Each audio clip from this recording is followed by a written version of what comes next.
Welcome to Late Boomers, our podcast for people reinventing, redefining, and reimagining life after 50. I'm Cathy Worthington. And I'm Mary Elkins. We're so glad you're here with us today. On Late Boomers, we explore new possibilities, meaningful work, purpose, relationships, wellness, and how to navigate the second half of life with intention. Today we're talking about something all of us need more of right now: real leadership. Not just titles or influence, but the kind of grounded leadership that helps people move through uncertainty, grief, challenge, and change. And leadership is being tested everywhere, in business, in families, communities, even in our own professional lives. Many boomers are stepping into leadership roles, new leadership roles, mentoring younger people, younger generations, caregiving, launching businesses, or simply being the emotional center of their families. And leadership today requires something deeper than charisma or confidence. It requires presence, adaptability, integrity, and often the ability to stay calm when everything around you feels chaotic. Yeah, and our guest today knows a lot about leading in high-stakes, emotionally charged environments. Joining us today is Jacobson, who has spent years working in moments of crisis, grief, and transition.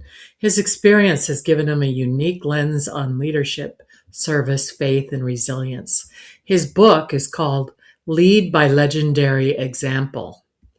Jay, welcome to Late Boomers. I can't wait to hear more about what you're going to talk about. I'm excited to be here this afternoon. It should be a wonderful time. It will be.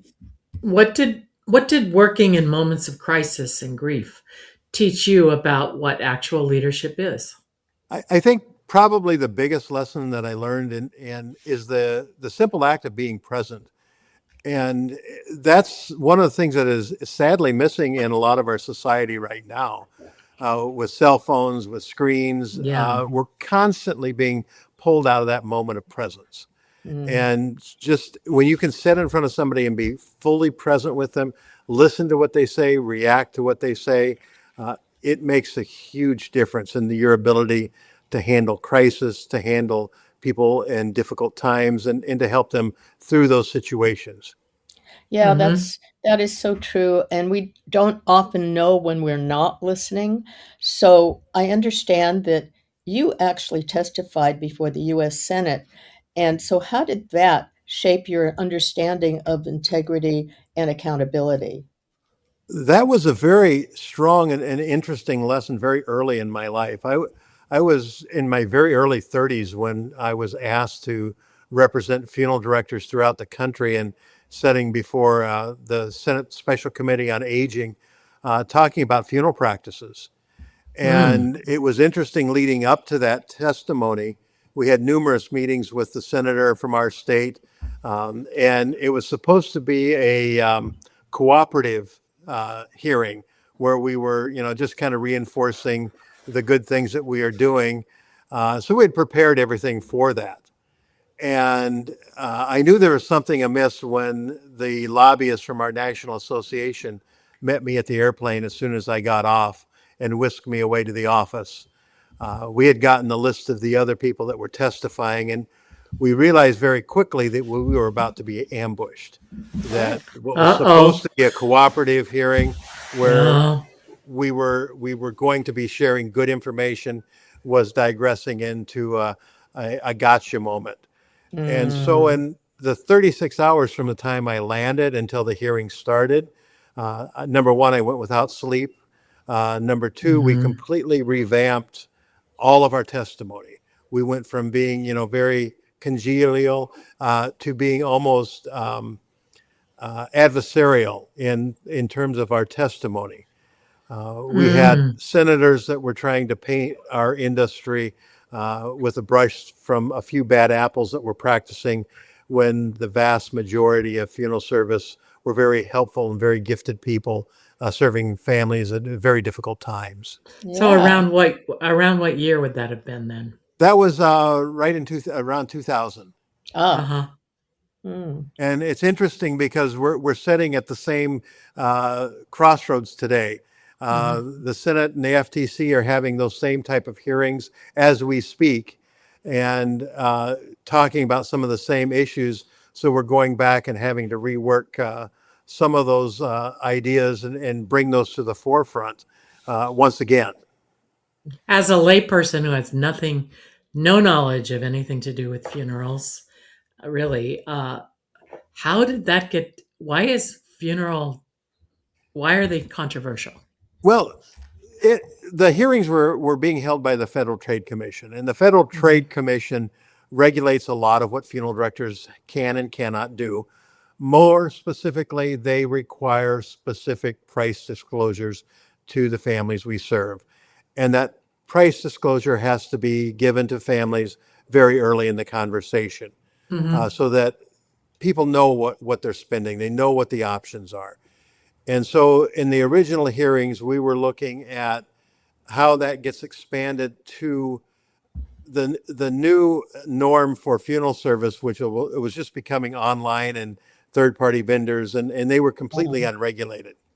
Oh. Oh, And so we yeah. were asking that they fall under the same regulations that funeral home providers fell under, that they had to meet the Yeah. same obligations.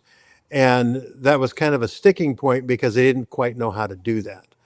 They knew how to regulate funeral homes because we're all licensed and we're all, we have training and we have various things that they can tap into to make sure we're doing what we say we're going to do.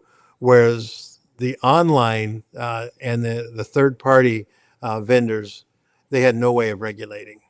Oh, I Mm. see. I see. So it was a regulation and all that. Yeah. Very complicated, of course. Yeah. Getting back to leadership, what does presence really mean in leadership, and why is it harder now than ever? Well, it means being able to actually sit with somebody that's in the room with you, hear what they're saying, pay attention, understand the communication that they're giving you, understand the non-spoken languages that you're observing. That's even more important now today than it ever Hmm. was. So many of our young people coming into this industry lack that skill. I was That's going to say, young Yeah. people have no knowledge of how to read body language. This, Exactly, and it's really not their fault because that skill is developed in humans between age 13 and age 20, Oh. and oh, that's exactly the time that we are now handling our young people a cell phone, a tablet, a computer, and so instead of sitting in a room and watching the people interact, they're looking at a small screen, and Ah. their whole world has been reduced down to whatever they see in text or in emails or on a very small screen. Now, I grew up in a very large family. On my mom's side, there were 10 kids. On my dad, there were five. And every other Sunday, we would have dinner at one or the other. Mhm. Uh, and so I got a crash course in reading body language. And the two families couldn't be mm. more different. And I talk a little bit about it in my book that uh, it was like the tale of two cities. Oh, One oh, was give very us a hint. on my mom's side, it was very vibrant. It was very joy filled. It was, I mean, everybody was having a good time, and I mean, there was playful arguments over silly things like the gooseberry pie or the chicken gizzard, those kind of arguments. But on my dad's side, it was very stoic, Mm. and it was the conversation there was filled with gossip and what's going on in the community and who's doing what and what they shouldn't be doing. And so when you contrast those two and you look at the adults around the table and you watch what's going on with them, you get a very different picture of what that body language looks like. For And sure. even to this day, when I'm sitting with a large group of family that I'm making funeral arrangements with, I can see those personality traits coming out of the different individuals, and it helps me better understand how to work with those personality types. And Mm. when you learn that when you're supposed to between age 13 and 20, it becomes natural. And now you look at young people, and I spend a lot of my time now in mentoring young people in this profession and helping them read body language. They Mm. can't sit in a room and see that the guy that's sitting there with his arms crossed, not saying anything in the corner, might be a little perturbed because you haven't asked him a question. And so you pause, Mhm. you slow things down, and you say, it looks like you have something to add to the conversation. But if you Mhm. miss that cue, that person walks away feeling left out. And Mhm. so Yeah. it's particularly when we're dealing with crucial, critical conversations 3 and 4 times a day in our profession. And so everybody's emotions are charged. Everybody is doing things they don't really want to be doing, making decisions they don't want to have to make. And they're doing it with people, oftentimes in families that are broken, that don't normally sit in a room together. And Yeah, so they you're don't kind even of want to playing speak to each other, let alone make a exactly. So now they're decision. having to make decisions together. Yeah, And yeah. so if Yeah. you miss those body language cues, you're playing at a disadvantage in terms of being able to help people and working their way through that process. And that must be why the online, I'll call them vendors, are unable to really service people because they can't really read body language or E- what is going on with that person. Exactly. I mean, funeral service is a high personal touch business. It is very personal to people. Mhm. When you start thinking about how you want mom or your husband or your daughter taken care of, Yeah. you want somebody that will hold your hand and walk you through it and take care of the issues that you have and do it Mhm. in a very professional and caring way. You can't get that through a computer. You can't get that when you're doing it online and sending emails and texts back and forth to try and achieve what we have to do in a person-to-person arrangement conference. Mhm. Yeah, and it's such an important, topic. And getting back to leadership, because you've seen leadership under pressure, extreme pressure. What separates leaders who steady a room from those who lose it? Well, I'll answer that by sharing a story. I worked in back in 1989. There was a United Flight 232 that crashed in Sioux City, Iowa. Mm. Now, Mm. at about 10 minutes to 4 on a Tuesday afternoon, my phone at the funeral home rang and I answered it. It was our home office in Houston, Texas, calling to notify us that they had been contacted by United Airlines insurance carrier, telling them that they had a plane in trouble over Iowa. It was likely going to crash. There were almost 300 people on board, Oh, and they did not expect anybody to survive. So they called us to get us ready to be in a position where mentally and physically we could go when we were called. So for 40 minutes, we sat there knowing that there are about 300 people in the oh, air that are very soon not going to be alive and trying Ugh, to deal with that. that's Now, amazing. horrible. But it's it also amazing they would know that so much in advance. it was a very unusual situation. The hydraulics lines in the aircraft had been severed. A piece of the engine um, flew apart, and the shrapnel cut the lines, and so they could only go in circles. That's the only control they had over the plane. And they spent that 40 minutes trying to find a place that they could, quote, land the plane without it being in a highly populated area. And they were able to find the Sioux City airport because it was about 12 miles outside of town. It was an airport that was in a rural setting that also had a National Guard presence. And so that was where they decided to put this plane down. And it almost made it, but it crashed as it came into the end of the runway. The front landing gear snapped off. It caused it to pivot and roll. The one wing of the plane broke off, the one that had all the fuel in it, which was fortunate because it didn't go tumbling with the rest of the plane. The plane tumbled through cornfields, which slowed it down, which allowed it not to have as much damage as it otherwise might have. And 185 people walked away from that crash. I was going to ask you Whoa. that, if anyone survived, and I can only imagine what they were going through in the air. Yeah, I On I the can't even ground, fathom what flipping if they knew over. what was going on or what, but they were able to have that many people survive. That left 112 people that uh, myself and 150 other funeral directors from around 3 states were charged with taking care of. Now, it was about 3 days later after the crash before they needed us in place because they used the National Guard to secure everybody, secure the perimeter, to collect everybody, to put them in refrigeration, and then they brought us in. Wow. Now, you ask about what leadership show when it shows up. This Mhm. is when you see true leadership. When you get 150 funeral directors who don't know each other, come into a National Guard air hangar and have to set up a temporary mortuary, an area that we can identify people, that we can do x-rays, we can get dental records, we can do fingerprinting, and we can do the embalming that we need to do without the supplies we normally have. And having to improvise in just about every way imaginable. You start seeing leaders rise up because they've got a solution to one problem. And then you have somebody else that rises up. I don't know how to do that, but I do know how to do this.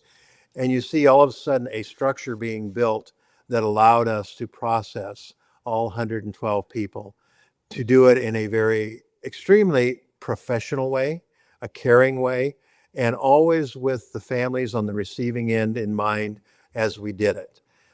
We had many, many arguments with different organizations about the process and how we do it and how we keep people informed. But having done this throughout our careers and understanding the needs of the families on the far end of this, we had a greater understanding than the agencies did about some of the ways that the information and the people should be treated. Very early, we made the decision that no one would be seen in public with the families or with the press or in the office areas without a suit and tie on. Fortunately, I had brought a suit and tie with me. Nobody would be transported without being in a polished and cleaned hearse. And so those just small caring things that we decided to keep the professionalism in it really it showed the leadership of those 150 funeral directors and why they were called to be there at that particular time. Mm. And how would you say faith has shaped the way you lead, especially when outcomes are like that, uncertain and painful? It it's interesting because faith plays such a huge part of everything funeral directors do. We're in and out of churches all day long. Different Mhm. faiths, different denominations, even folks that have no faith, and we get to see it all. I was very fortunate early in my career. The one of the first places I worked for, I worked with two funeral directors. One was 85 years old, still working. I think he had funeral director license number 2 in Iowa. The Wow. other gentleman in the funeral home was 27 years old. He was the owner of the funeral home. And they couldn't be more similar, yet more different. Mm. Similar in the way that they cared for families, but so different in the way their faith, they lived out their faith in their life outside of the funeral home. The 85-year-old had a very strong Christian faith, and he practiced it. He was the same no matter what setting he was in. Um, the younger man, he didn't have that strong faith. He didn't go to church. And so I watched over the years that I worked with him, his life fall apart because he had no way of processing the gravity of the number of deaths that we see. And in his world, that was it. That was the end of everything. But Mm. for people of faith, it isn't the end. It is a process of eternity. And so when you watch that and you watch how it plays out in their lives, now the older gentleman had been married at this time for 65 years to the same Mhm. woman. The young man that I was working for, he lost his family, he lost his business over the years. Oh. He became an alcoholic, he succumbed to drug addiction. But you watch this play out over and over and over again throughout my career with my colleagues who have faith and who don't. Mm. And it may not be drugs, it may not be alcohol, it may be suicide, it may be other addictions, but it happens because they don't have that anchor. And Yeah. so to be successful long term in this kind of stressful environment, it requires that you have some type of anchor holding you there, some kind of faith. And especially that kind of environment when you're around death and families grieving, that I don't think there is much in life that's harder than that. It's No, and it's hard to offer hope to families who don't have any kind of faith, because what can you offer them? I mean, this is an end for them, and that's all they see is this is done. But when you have people who are coming from a background of faith, they have a lot more hope, a lot more understanding of eternity, and this is just a process of celebrating that person's life versus mourning their loss. right. Hmm. Hmm. Well, talking more about leadership, what leadership lessons have you learned in the funeral service arena that applies directly to all businesses and to everyday life? Well, there are several, and I talk about them quite a bit in my book, Lead by Legendary Example, that the number one thing is integrity. If you don't have integrity, nothing else matters. If people can't trust you in your business, if your coworkers can't trust you, your boss can't trust you, then nothing else matters. But you've got to have a strong vision, a personal vision, and a mission statement. You have to understand why you do what you do and where you want to go, excuse me, uh, in the future. If you don't have that personal mission, you're kind of wandering a roadway without a roadmap. Mm, Hmm. So one of the things when I'm working with companies or individuals, we start talking about what is your why? You know, why are you doing this? What do you hope to get from this? What is your mission? And what values are going to drive you toward meeting that mission? And once we have that in place, we can start talking about some of the pillars of leadership. Things like being present, things like um, developing a mentorship program where you pass along what you learn on to others. Those are some of the key pillars of any kind of leadership. Is making sure that you are uh, actually leading people, not directing people, but leading them. And the difference is that people want to follow a leader. that's They have to true. Hmm. follow Hmm. you. They They have do. to follow somebody with a title, but they don't necessarily want to. But a true leader brings people along. Hmm. Yeah, that's true. Right. Well, how should leaders respond when plans collapse and adaptability is no longer optional? Uh, Another good question. I can tell you from personal experience um, how it's affected me. Uh, 2 years ago, I made a huge pivot in my career. Now I'm just now 65, but 2 years ago, my wife, who was a registered nurse, went in for a routine knee replacement, and things went horribly wrong. Mm. In the next 18 months, she would have 12 major surgeries on that knee. Ooh. She would experience hospital-induced delirium, and we spent many days not knowing if she was ever going to come out of it. It's been over 2 years now. She is still disabled. She can't walk without a walker. She's in some type of therapy 5 days a week, whether that be physical therapy, uh, cognitive therapy, or psychological therapy. So for me to do my job the way I used to do it is completely gone. And so we had to restructure. We had to look at, okay, what's important to us? I need to be there where I can help you. I need to be there where I can take you to your appointments. I need to be there in case you fall. I need to be there to pick you up when you do fall. So those are things that we had to make changes Yeah. very late in my career, just at a time when we thought, okay, we're just now getting to the point where retirement is, it's a few years away. We have both planned on working until 70, but everything changed. And so instead of Hmm. being able to travel and go and be at funeral homes like I am this week, it was for a year I was at home. Mm. So I transitioned my business from a model of going out and physically being there to one of training. And so I Ah, started training the next generation of funeral directors. I started working with funeral home owners about how to make their business in transition much more successful. And it came at a very good time because a lot of people in our profession, owners in particular, are struggling because of COVID. COVID completely changed funeral service as we know it. Hmm. yes. All of a sudden, we Yeah. went from In Iowa, we were at, maybe 30% of our cases were cremation services. Now, cremation service has a lot less profit margin than a traditional service. Mm-hmm. So funeral homes, all of a sudden, their revenue stream was gone. Mm. Um, we went from 35 to 85% cremation with COVID. Mm-hmm. Makes Another sense. thing that happened is because of the way our government structured things and telling us we couldn't have funeral service like we used to, we couldn't have that many people in one room. We went from, okay, at one time it was down to 10 people we could have attending a funeral. Then it moved to 50. But all of a sudden, people thought, okay, funerals are not important. The government says funerals are not important. And so overcoming that mindset has been a big challenge. The other thing that happened is that people started scheduling for convenience. So Mm-hmm. in COVID era, we didn't have a funeral right then because we said, okay, we'll have it later. So it taught Yep. our clients that, okay, we don't have to have a funeral in the 3 or 4 day time period that we've all been used to, which is psychologically the best way to have it and deal with it in the moment.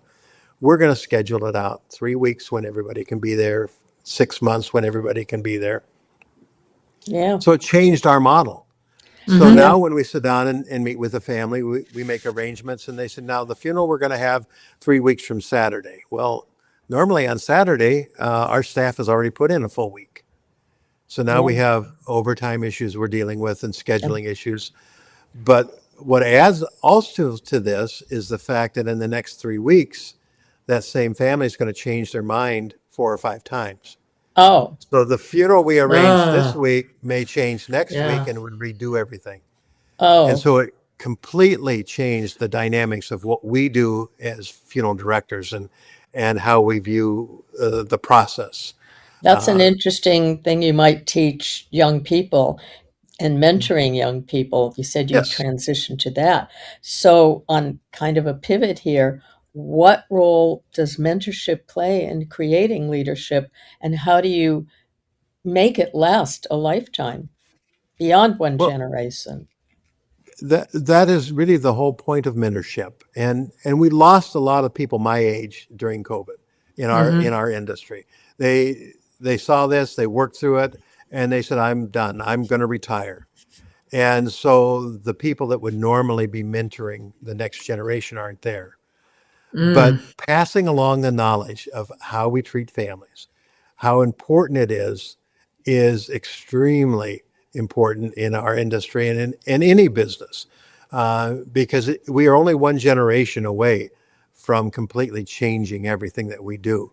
And Yeah. so if we don't take the time to teach the next generation, if we don't have that patience to help them fail and then work them through success, they are ultimately going to fail and fail in ways that might cost them their business uh, in the long run. And of course, that applies to all the businesses. Yes, Yeah. indeed, it Yeah. does. Well, if a leader listening today feels worn down or disillusioned, what's the first small step you could encourage them to take? I would say step back, take a break. We don't do that well. We grind through, and funeral directors are notorious for that. We grind through everything, but Mm. step back and let somebody take the reins for a short time. Think about again your why. Why are you doing this? What are your missions? What are your goals? And going back to your missions and goals is like drinking water from a well that refreshes you. You once again see that with fresh eyes. You see, why did I get this into this business to start with? And you begin to understand how important what we do is in uh, continuing. Hang on, Mm. I'm sorry, my phone rang. Yeah, I think we all tend to try to push through when we're at a standstill or at a transitional point. Um, Many of our listeners are in a transition, in a life transition. I know when you spoke of COVID, I certainly went through that myself because my husband passed away right before, and having a funeral was just out of the question. Even getting him buried or cremated was tough. So it was a really tough situation, and I really feel fortunate that I had good people helping me. And Cathy, of course, was very supportive. Thank you Good. again. But or there, maybe it's not death, maybe it's retirement or reinvention or career change or losing something that was very dear to them. So how can someone lead themselves well during a season of personal uncertainty? Well, how I handled it and how a lot of people handle it is I started a journal. I started writing. Oh, Um, it was originally started. We ended up at Mayo Clinic, which is about 3 hours from our home. Our two daughters could not be up there with us, so I started a shared document, basically outlining everything that was going on minute by minute at the hospital, what the doctors were saying, the discussions we were having, and keeping them in the loop. And as this progressed day after day and hour after hour, when we came to the end of this, and I guess we're not at the end of it yet, but we're still writing it. Um, Hmm. a lot of my thought process was starting to enter into the document I was writing. The thoughts that went into why are we making these decisions so they would understand, and those leadership principles started rising to the surface. mm, And so I got with a publisher, a very good publisher, who helped me take that document and sort out the principles we were talking about and put it into a leadership book. And it was very therapeutic. My wife tells me a lot of times, why don't you need therapy after everything you've gone through the last 2 years? I said I was doing my therapy writing this book. Oh, But just getting your thoughts down and putting them on paper is a huge way of helping transition through tough times. mm, You can refer back to your words. You can look at when you made sense, when you didn't, when you were overreacting, when you were on the right track. Um, you can also measure that against what you say your values and your mission are, and see have I drifted away. It mm, helps you bring you back to some sense of what is normal. mm. it's great, Jay. Yeah, And also, I wanted to say my husband also passed away during COVID, but later in COVID, like when not from COVID. So Mhm. everybody been vaccinated, but we didn't have a memorial for another Yeah, 6 months after that. yeah, and it's yeah, hard People because weren't comfortable coming out. uh, Yeah, and yeah, it's hard when you don't do that because then when you go anywhere, it becomes a reminder. It's you run into somebody at the grocery store and it's, oh, I'm so sorry, yeah. and they want to offer their sympathy in places that are not appropriate to do that. yeah. The Uh, market. but Well, because that's why people it's don't know what to say anyway. They never No. say no. exactly. But that's why it's important to hold something close to the time of the death because it gives the community a place to do that Mm. in a format that's appropriate and is Well, and you, isn't hurtful to the person, the family that's left behind. I just Yeah, went to one. I just went to one from a memorial celebration of life from my sister-in-law who passed away 2.5 years ago. But it took the 13 yeah, grandchildren, and the four adult children that long to plan it. But consequently, it was less sad. It had some benefits. It wasn't bad. It yeah, was really delightful, in fact, because people were kind of more through the grief. You Hmm. know. yeah. Well, But like you Jay, said, Kathy, even yeah, a celebration of life, it's what Jay said earlier, where people have to, they celebrate with joy that the person lived yeah, and gave them so much for them to yeah. pass on. Yeah, And That's it's, how hers was. It was really mhm, lovely. we're And actually going through absolutely. that right now with my Aunt Judy, one of my favorite aunts. She passed away here a couple weeks ago and from cancer, and she was a delightful lady. I mean, she was so much fun. She would babysit us when we were little, and I've got one picture that I dearly treasure where I'm laying on the floor and she's sitting on me, holding me down because I was always into trouble. Um, oh, but that's an interesting way to babysit. Yeah. Um, but that's J- why what made Judy Judy. But we're working on exactly. planning a memorial service for her this summer. She had Yeah, told her family, I do not want a funeral. I do not want a memorial service. And yeah, what what a lot of people who say that don't understand is that it's not for them. It's It's for not for the them. it's what the people that are left behind need. And I Yeah. was Yeah. able to talk to her daughter and her husband. Her daughter we was much younger than us, and we didn't know her when we were growing up, but we got to know her over those couple of weeks because we invited her to stay with us rather than drive an hour away to visit her mom in hospice care. So we spent 2 weeks really getting to know her, and she's a delightful lady. But we had those tough conversations about, yes, you want to honor your mom's wishes, but you But also have to take care of yeah, your needs you're as the well. one Yeah. there and you get to decide because you're going to spend the money and you're going to decide what you need. But Exactly. Jay, looking back over your career, what's one leadership principle you wish more people truly understood earlier in life? I I think it has to do with pivoting, being able to move when things don't go right. I look back over my entire career, and every time something went poor, I've been fired from jobs. I've had hardships in terms of finances. I've had hardships in terms of family, but every single time we came out on the other end better. Mm. There was always something better if we just looked for it. Ah. The jobs that we got after being let go always were better positions. They were meant. They were the right fit.